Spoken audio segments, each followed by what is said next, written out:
சுவாமியே சரணம் ஐயப்பா. அனைத்து கோவில்களிலும் வாசலில் அந்த தெய்வத்தின் பெயர்தான் இருக்கும்.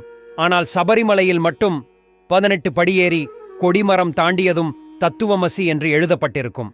ஏன் தத்துவமசி என்று எழுதப்பட்டுள்ளது, அதன் பொருள் என்ன என்று பார்ப்போம். 41 நாட்கள் விரதமிருந்து சிவனின் அம்சமான 3 கண்கள் கொண்ட தேங்காயில் திருமாலின் அம்சமான பசுவின் நெய் கொண்டு நிரப்பி இருமுடி கட்டி சைவ வைணவ சங்கமாம் ஐயப்பன் சந்நிதானம் நோக்கி நாம் பயணம் செய்கிறோம்.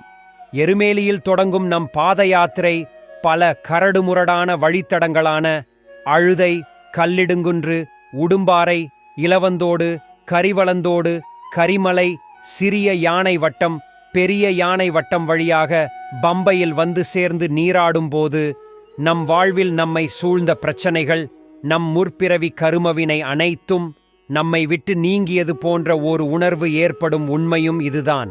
பின்பு பம்பை கணபதியை வணங்கி அவர் அருளுடன் நீலிமலை ஏறும்போதே நமது உயிர் ஏங்க ஆரம்பிக்கும். ஐயனை காண சுவாமியே சரண ஐயப்பா, தேகபலம்தா பாதபலம்தா என்ற சரண கோஷத்துடன் அப்பாச்சி மேடேறி மரக்கூட்டம் புகுந்து ராமனால் பாவ விமோசனம் பெற்று சபரி வரும் பக்தர்களை காத்தருளும் சபரி அன்னையை வணங்கி சபரி பீடம் தேங்காய் உடைத்து கன்னிமார்கள் சரங்களை குத்தி நாம் நடைபோட நமது கண்களில் தெரியும் சந்நிதானம், விண்ணகம் அதிரும் சரண கோஷம். நம் உயிரை ஐயப்பனை நோக்கி இழுக்கும் காற்றினில் தவழ்ந்து வரும் நெய் மணமும் கற்பூர ஆழி மணமும்.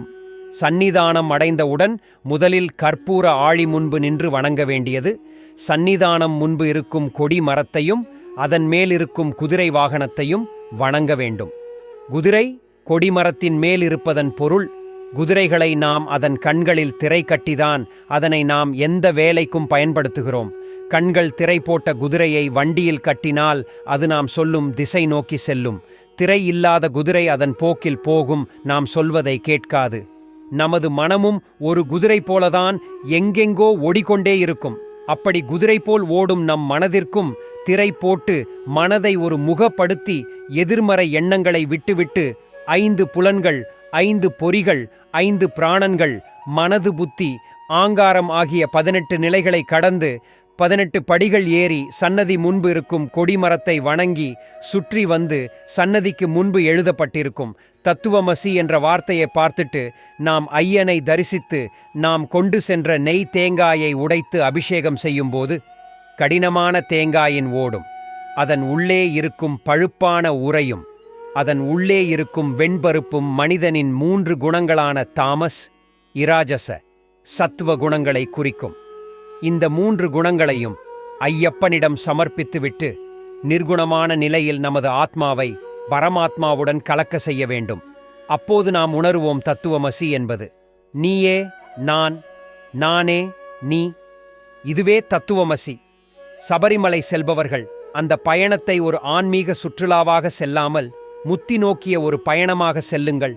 பரம்பொருளுடன் கலந்துவிடுங்கள். சுவாமியே சரணம் ஐயப்பா. பொய்யின்றி மெய்யோடு நெய் கொண்டு போனால் ஐயனை நீ காணலாம். சபரியில் ஐயனை நீ காணலாம். சுவாமியே சரணம் ஐயப்பா.